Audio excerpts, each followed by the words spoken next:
Welcome back to Think Rich. Today we're joined by Dinkar Mohta, who has worked with Maybank Investment Banking, Barclays, and Credit Suisse. Hi, Dinkar. How are you? I'm good. Hi, everyone. How are you? I'm great. So, could you just give our listeners a brief overview of what your job is? Yeah, sure.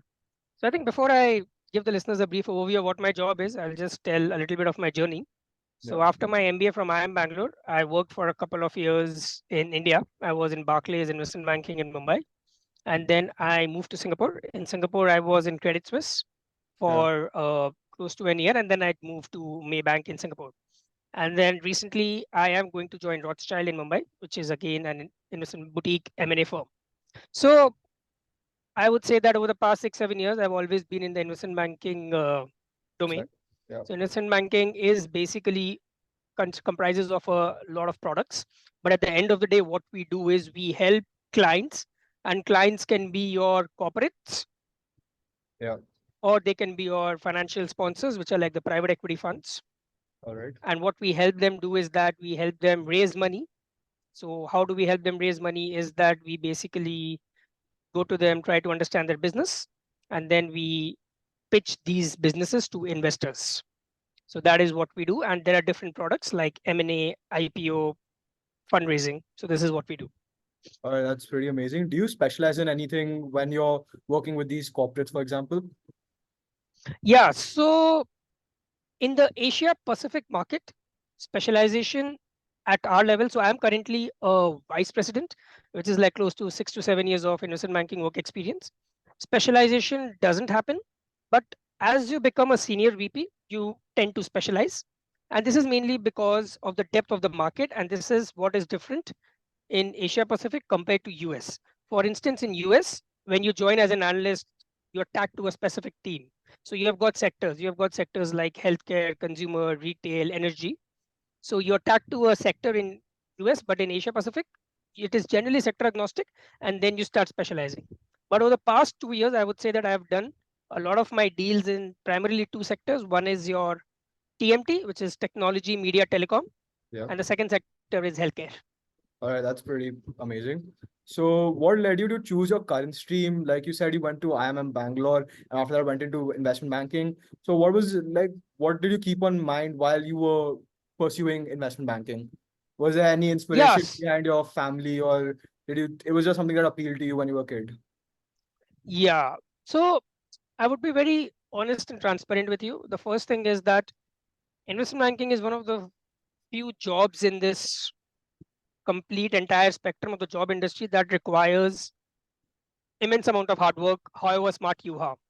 And this hard work is there at every level. For instance, the journey is like 3 years you're an analyst, then 3 years you're an associate, and then you become a VP, then you become a director, and then an MD. At every level, your job description changes, which Uh, means that the first couple of years you are basically trying to make pitch decks, you are trying to build financial model of companies, and then you are under the supervision of either an associate or a VP.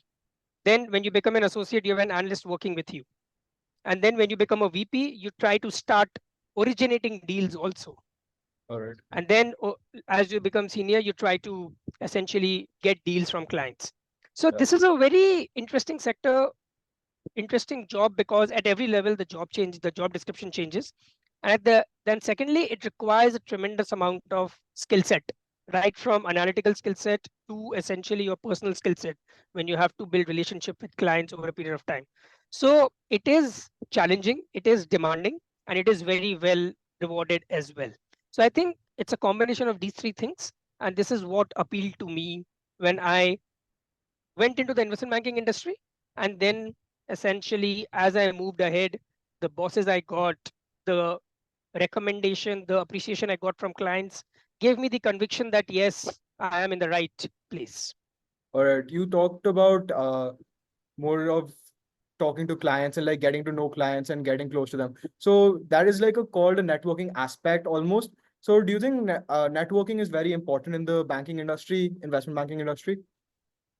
Yeah, it is very important, but there are two aspects to it. The first thing is that when you're networking, you suppose I'm going to meet a client, right? You have to show something intellectual, creative, and different to that client so that it appeals his interest. because Okay. there are so many investment bankers in the street, Yeah. right? So Yeah. why would he remember you? For instance, I'll give you an example that I'm going to a client which is in an e-commerce business, right? Okay. So if you want to make a difference to that client, what you will do is that I'm speaking to this e-commerce business in Indonesia. So I will basically research about e-commerce businesses in US because that's a developed market. How are they performing? What are they doing well? And try to put relative themes of that business into my pitch deck when I'm pitching to the client in Indonesia. And then he'll think that, oh yeah, this is something that's going on in US. Maybe I should try to incorporate that in my region, whatever the relevant stuff is. So that is where essentially the networking starts. But then you have to churn it over a period of time. Like every month you have to talk to them, basically give them some interesting materials so that they remember you. And at the end of the day, your advice has to be very transparent, very honest, and that is where they will appreciate you. All right. And what about internally, networking internally inside other firms, investment banks? Is that a Yeah, so I think, yeah, I think that's a very important thing because, and you tend to develop that over a period of time. For instance, over the 6 7 years I have worked across banks, I've worked across geographies. So I talked to my when I was in Singapore, when I was working there, I talked to my peers who were in India and try to understand from them what's going on here in terms of the market. And also I talk to them, how are you seeing your career trajectory, yeah. right? Then I speak to some of my people in US. And if you want to be really good, you try to then form a view that, okay, if you want to grow up, this is what the US guy is doing. And US is generally a very well developed market, right? Yeah. So a Yeah. person, what he's doing there, you try to then see that, okay, if he's doing that stuff, I should try to imitate that here.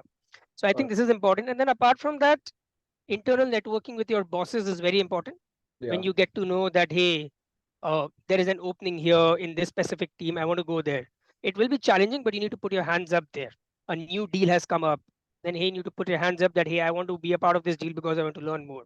So all that comes as a part of the networking because the boss also needs to like you apart from ensuring that you will get the work done. Definitely. Got it. So you said you've been in the banking industry for about 6 7 years. So throughout your career, have you seen many major changes in the industry? And what, like you talked about jobs changing and the job aspect changing. Apart from that, have there been any major changes in the banking industry? Yeah, the banking industry has evolved a lot, specifically during COVID, after COVID. For instance, I would say that before COVID, right, I Yeah. would be in office every day. All right. And we could, and when we were there, we had never thought that we could, that in innocent banking, we would work from home. We could work from home Yeah. because a lot of your learning happens on the floor, right? But during those 1.5 years when we were there working from home, that was also the time when the maximum deals happened. So how did that happen? It's essentially that things changed. People became more reactive.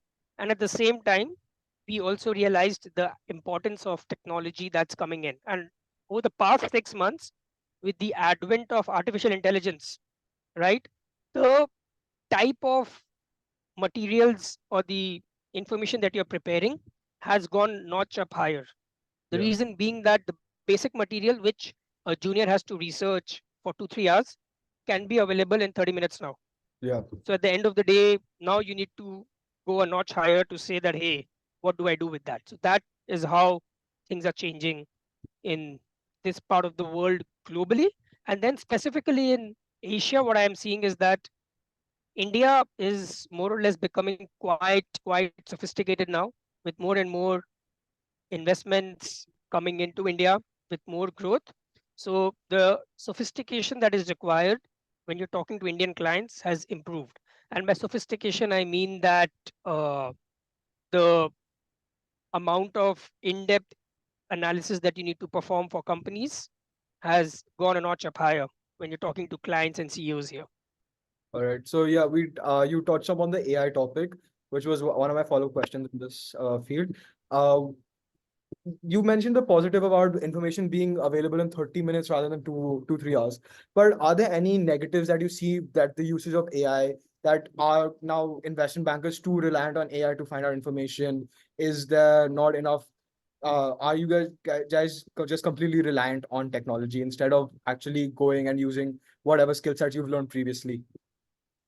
Yeah, so I think that for people like us, it's not a negative, but definitely for the undergrads who are joining fresh from colleges, Yeah, it is, I think, going to be a little bit of a difficult thing for them to adapt because they are not learning from the first principles now. yeah, Because when I was a junior, right, I would spend 1 2 hours trying to figure out one data point, how is it coming. But the amount of time I'm spending, I'm also learning a lot of new things, yeah, which I will be applying later on in subconsciously. But yeah, right now, given that it's easily available, so I think that that way, that first principle learning to some extent will not be available for the juniors. But at the same time, if you have the right seniors, then they can guide you in the right way on in building those skill sets. So I think that is the first negative thing. The second negative thing is that uh, less jobs required because a lot of things can be done by AI now. definitely. So probably these are the two ways how I think it can probably impact the investment banking industry. And also right now in banks, right, AI is something that is not easily incorporated into the banking system because these are traditional banks, legacy systems are there. Some banks are very forward and they're able to apply and use it. Some banks take some time. So this will take some time in the investment banking industry specifically. Yeah, definitely. I completely 100% agree with you. So, following that, you've learned from first principles and you've had hands-on knowledge when you're trying to find out data points and understand multiple things going through going through your analyst phase. So, do you think that's one of the things that have attributed to your success in the field? And is that the only thing, or are there more multiple things? Well, yeah, number one, I'm not that successful. Yeah. So yeah, but yeah, in terms of, see, in terms of the investment banking trajectory, right, I think the journey basically starts initially whereby you need to have strong technical understanding in terms of the valuation of the company. How do you value stuff? How do you essentially understand the projections? How do you build the financial model of the company? In building the financial model, you have to go in depth to understand how the what are the fundamentals and the key value drivers of the business, right? But then at the end of the day, you also need to learn how do you craft it into a story and how do you present it.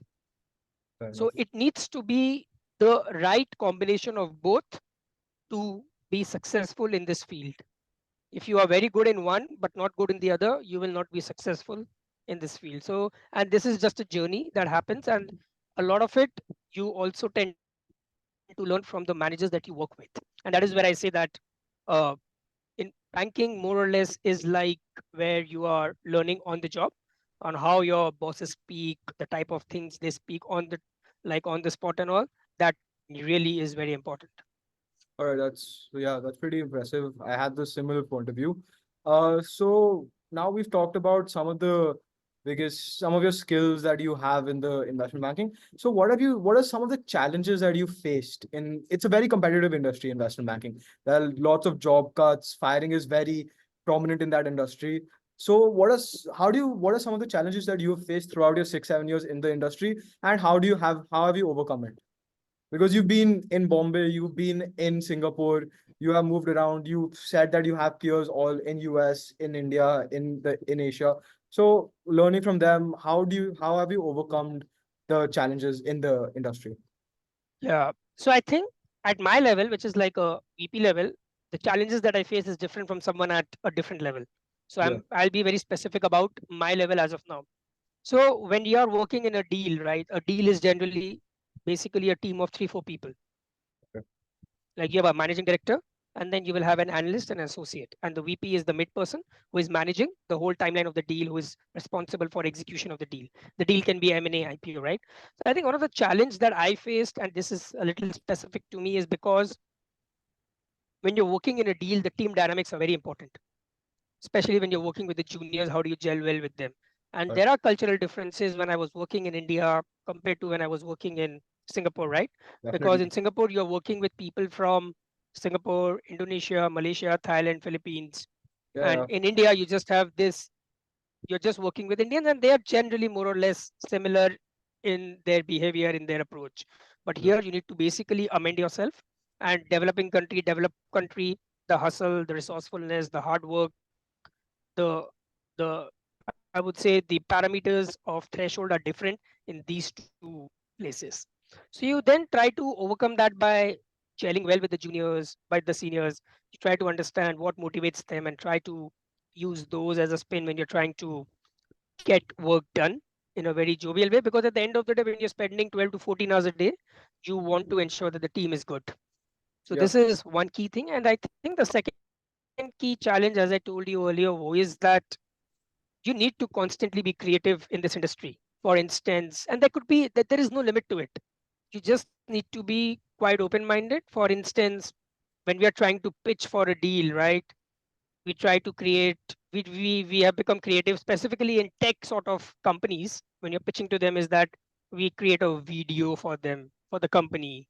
We wear t-shirts when we're trying to pitch that, hey, this is how we are trying to support your company. And also, there's no right or wrong way here, but you need to be constantly up to the mark as to what's going on, how you can be creative, because you have to differentiate. So these are two things. And the third thing is that your technicals have to be strong. So if your first Yeah. couple of years you have not built up that, then you will face an issue later on. Because 100%. later on, when you're talking to clients, you need to make sense with numbers, Yeah. right? That is how essentially it is.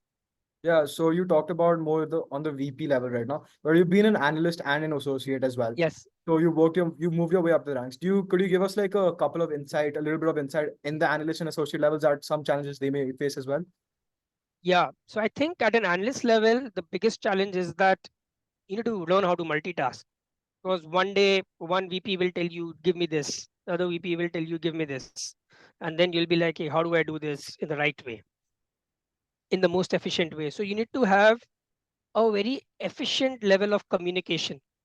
You need to also spend some time on that stuff without asking him or her. And then essentially you can then say that, hey, I have worked on it. This is what I have obtained. But is this the right thing? Rather than Correct. asking him in the first way, hey, how do I get this? Because then he'll be like, hey, well, I'm not hired you to ask me questions. I've hired you to make my life easier. Yes, I'll be able to help you. I will help you, but I need to see that effort from you. That is the one key thing. And the second key thing is that you need to be very, very accurate in whatever you are presenting to the seniors, the data points that you gather, whatever information that you gather, because whatever you gather as an analyst is being used by your seniors to form a thesis that he or she is then presenting to the client. So All you need to right. be very, very sure of the numbers, because if some, we have got like 50-page decks, 100-page decks, if there is a problem in one number, then the senior will lose your trust in all the other numbers.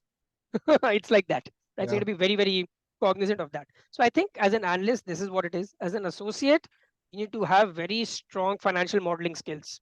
And by strong financial modeling skills, I mean that suppose when I was an associate, right, I was working on deals in pharmaceutical industry, energy industry, healthcare, tech. When you have a logical mindset, you are able to slice and dice things. But Right. you need to have that logical mindset when you are in that phase, because you need to make up the financial model of the company. Because if that is wrong, or there is something that is not properly done there, then it can have a lot of ripple effects later on. All right. Got it. So yeah, that's pretty interesting. So just a couple of personal questions now. Uh, Whenever you got into came out of I am Bangalore and then got your first job, you remember how you spent your first paycheck? And looking back, do you think it was financially smart?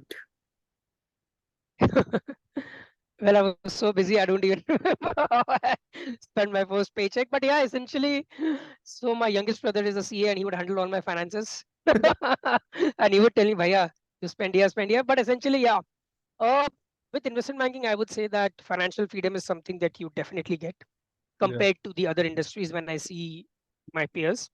So that way it is there. So yeah, essentially booked the holiday for my parents and all, and then we went together. But yeah, that is what. Not a lot of time to think also that Yeah. time. Pretty sweet. In your college life, in the workplace, are there any particular standout funny moments that you remember that has happened while working on a deal or while talking to investors or other corporates? No, actually, funny moments, not a lot. But essentially, one funny moment has been that.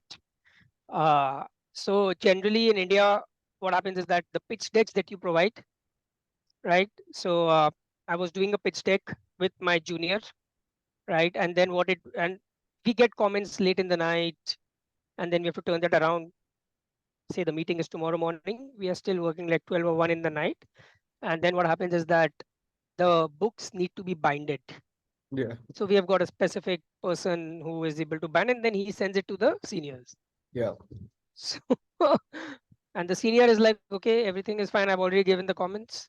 So one scenario, what happened was that the guy who was sending the book to the senior, he sent the wrong book to the senior.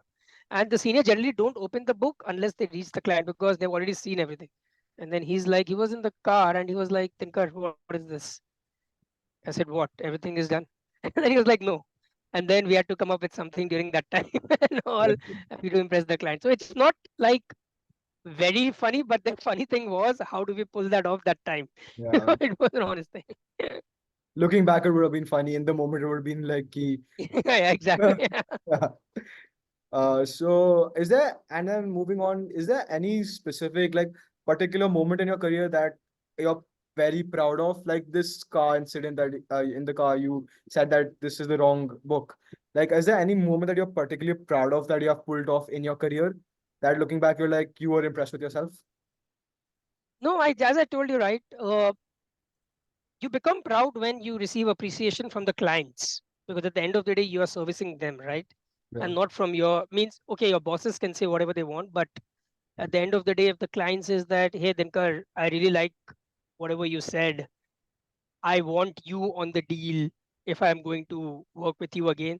That is the time when you feel that, yes, I am really proud of myself and I need to continue doing whatever I am doing from that way. Yep.